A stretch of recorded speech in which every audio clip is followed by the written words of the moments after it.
Bonjour à tous, je suis Marie-Michel, experte beauté chez Enov et aujourd'hui je vais vous parler d'un produit de saison, la crème solaire. Alors, qu'est-ce qu'une bonne crème solaire pour nos consos?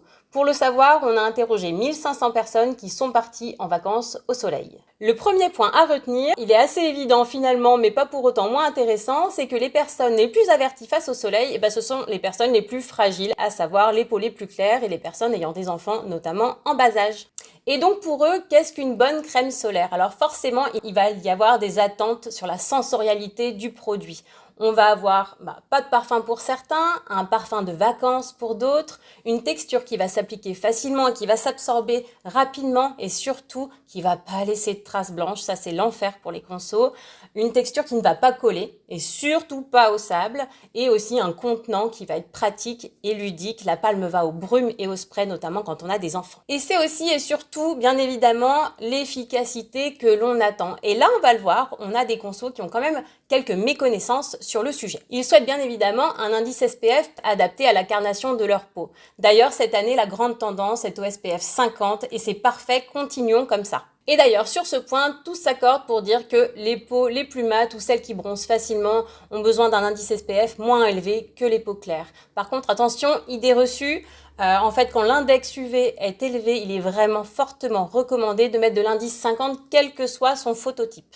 Une grande majorité n'est également pas au courant que finalement les SPF vont combattre les UVB, qui ne représentent que 5% des UV qu'on reçoit dans notre corps, et ne combattent pas, ne luttent pas contre les UVA, qui représentent 95% des UV qu'on reçoit, et qui pour le coup sont à l'origine du vieillissement de la peau et des autres complications qu'on peut connaître. Et le deuxième point attendu sur l'efficacité, c'est l'efficacité bien évidemment waterproof. Qui dit protection solaire, dit plage, piscine, océan, donc forcément on se pose la question de quand est-ce qu'on l'aperçoit cette efficacité, quand est-ce qu'elle est là? Et les consos, ils ont une réponse assez simple à ça. Quand ils vont se baigner, s'ils se rendent compte qu'il n'y a pas de traces blanches visibles ou de filet huileux qui ressort lors de la baignade, pour eux, c'est que la protection solaire a été absorbée, intégrée et qu'elle fait encore effet. Alors, ce qu'ils n'ont pas forcément en tête, c'est que du coup, quand ils vont sortir de leur baignade et qu'ils vont se frotter avec leur serviette, la protection solaire, elle va s'en aller avec. D'ailleurs, c'est un troisième point important pour eux, la durée de l'efficacité de leur protection solaire. Ils se demandent finalement quand est-ce qu'il faut réappliquer. Alors, sachez que de toute façon, ce qui est recommandé, c'est d'en appliquer après chaque baignade. Et sinon, même si on se baigne pas, toutes les 2 heures, c'est vraiment important.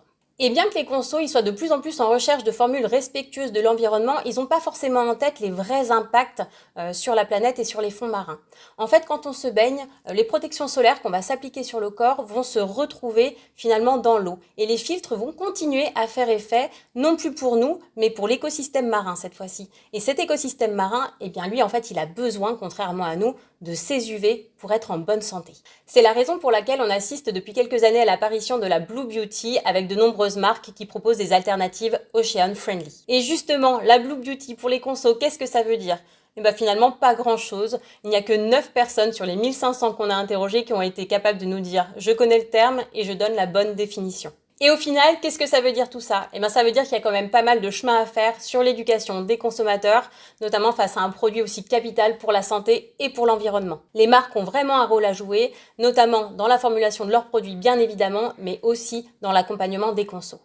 Et ça tombe plutôt bien parce que chez Enov, on œuvre pour l'alignement non pas des planètes, mais de la planète, des consos et de votre marque. Alors, qu'est-ce qu'on attend pour se rencontrer ?